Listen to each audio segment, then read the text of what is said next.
Assalamualaikum warahmatullahi wabarakatuh. Selamat jumpa lagi dengan channel saya ini.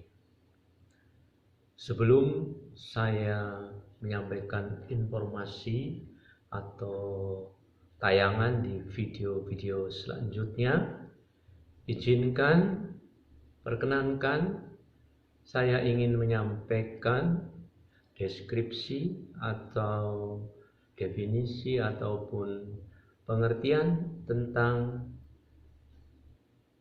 channel saya yang bertema pemerhati kespol atau pemerhati kesehatan dan politik.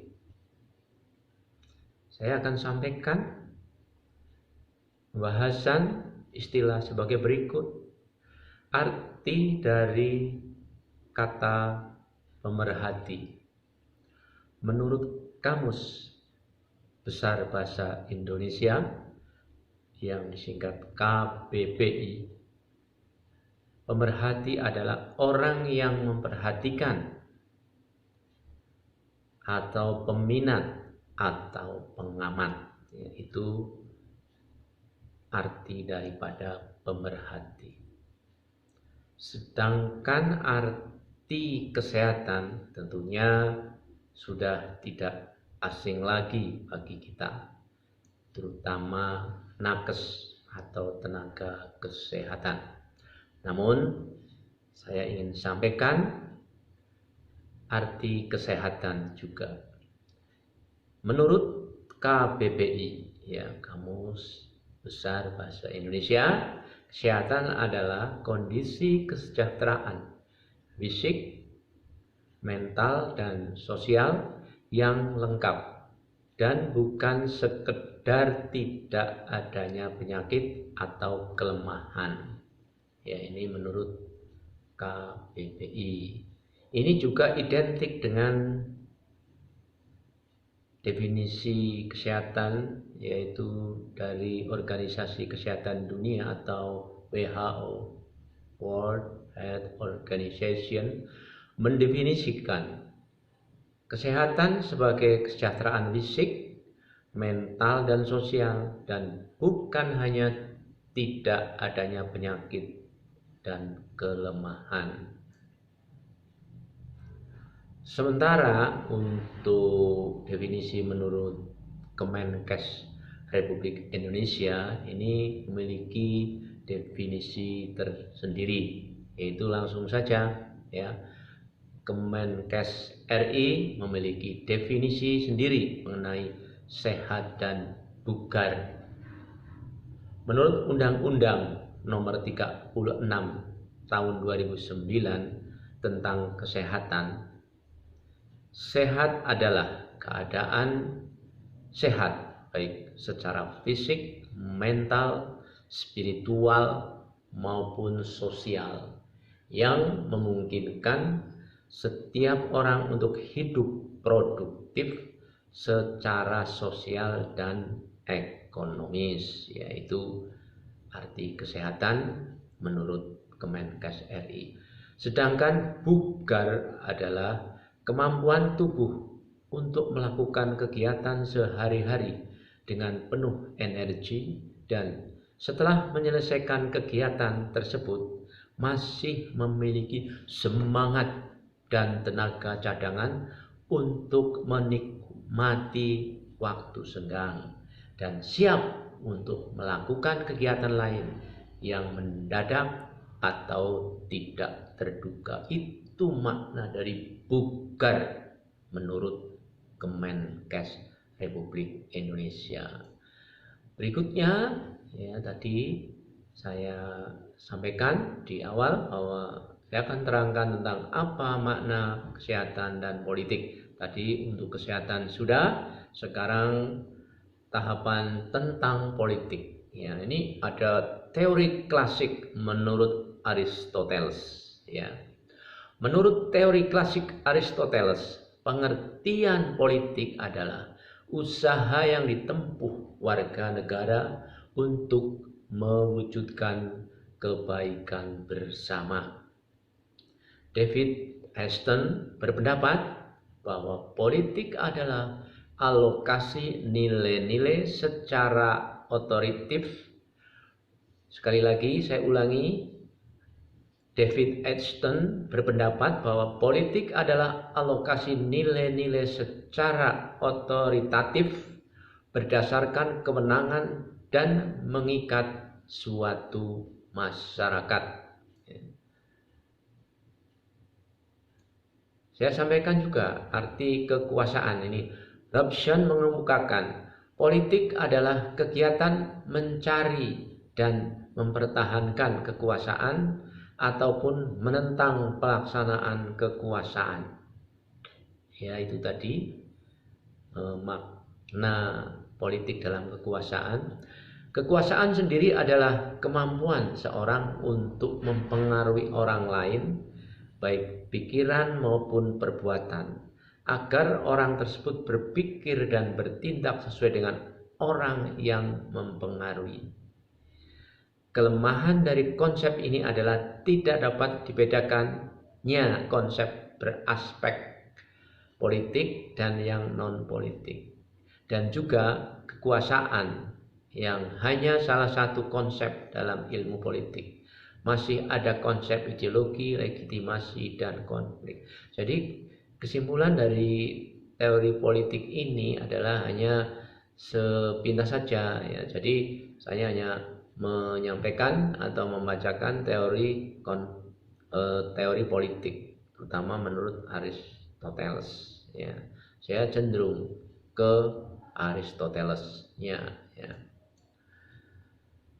Jadi kesimpulan dari video ini adalah menginformasikan tentang kesehatan dan politik berdasarkan pengalaman di lapangan selama bekerja.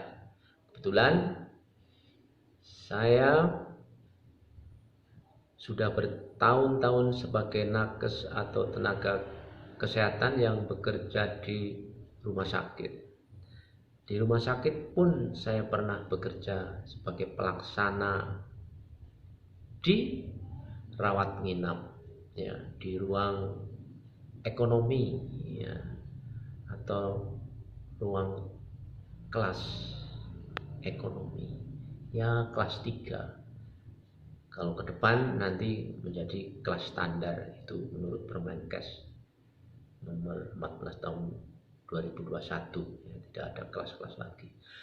Yang berikutnya saya di VIP ya, waktu itu di ruang VIP ya, pernah di ruang VIP juga ya. Jadi di rawat inap, di ruang ekonomi dan ruang VIP ya.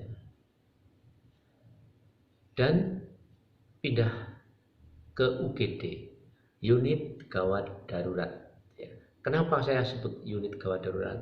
Karena waktu itu memang belum IGD. Nanti akan saya terangkan tersendiri apa beda UGD dan IGD ya.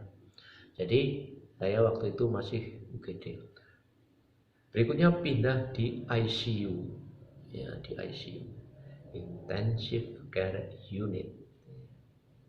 Saya juga 5 tahun loh di pendaftaran ya. Jadi di pendaftaran itu saya jadi mengetahui ya, mungkin sebagai gambaran kebutuhan pelayanan di depan ya. Jadi masyarakat yang datang ke pendaftaran itu, terutama yang rawat jalan itu, menjadi pintu utama untuk menerima pasien ya. Jadi berdasarkan pengalaman-pengalaman tersebut ya, saya akan sampaikan di video ini ya.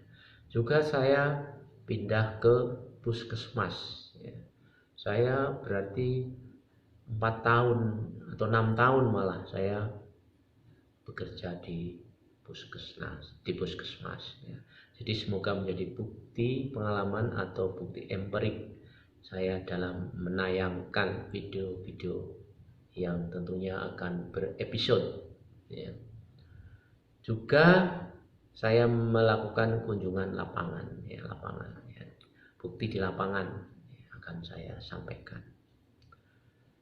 Dan referensi yang up to date. Jadi yang saya sampaikan di video ini, di samping pengalaman ya, selama bekerja dan di masyarakat, juga saya berdasarkan referensi yang up to date. Ya, saya buka regulasi, saya buka peraturan, saya buka perda, saya buka perbup, dan lain-lain yang dipandang ilmiah, dipandang kuat untuk mendasari tayangan di video ini. Tentang politik, ya, kalau politik ini saya sebagai pengamat yang sifatnya adalah sebagai pengamat dari bagian masyarakat yang tidak akan menerangkan secara detail tentang politik. Dan kebetulan saya juga pengalaman berpolitik, tetapi di tingkat desa, karena saya pernah ikut berpartisipasi mendaftar sebagai calon kepala desa. Saya sudah mendaftar, sudah ikut ujian karena waktu itu banyak peminatnya. Jadi saya ikut tes tertulis dan juga saya ikut menjadi kandidat dari 5 calon kepala desa. Dan itulah pengalaman-pengalaman yang akan saya sampaikan di sini. Di samping nanti untuk permasalahan politik, memang saya mengacu ke regulasi, terutama Undang-Undang nomor 6 tahun 2014 tentang desa itu sebagai acuannya nanti pada video-video yang selanjutnya. Sedangkan untuk video-video kesehatan itu banyak sekali pengalaman dan referensinya. Ya, juga nanti saya juga akan menyampaikan tentang politik, ya, baik tentunya pemilihan bupati, pemilihan presiden, namun saya akan menyampaikan yang sifatnya adalah positif ya. Sekali lagi saya akan menyampaikan yang sifatnya positif dan menyampaikan tayangan yang ada dasar referensinya. Itu saja gambaran tentang pemerhati Kespol video ini. Semoga tayangan-tayangan saya ini di video, semoga sekali lagi mendapat dukungan dari masyarakat atau pemirsa semuanya. Terima kasih atas kerjasamanya. Sekali lagi semoga video ini bermanfaat bagi kita semua. Apabila ada komentar, mohon komentar di bawah ini. Itu saja. Assalamualaikum warahmatullahi wabarakatuh.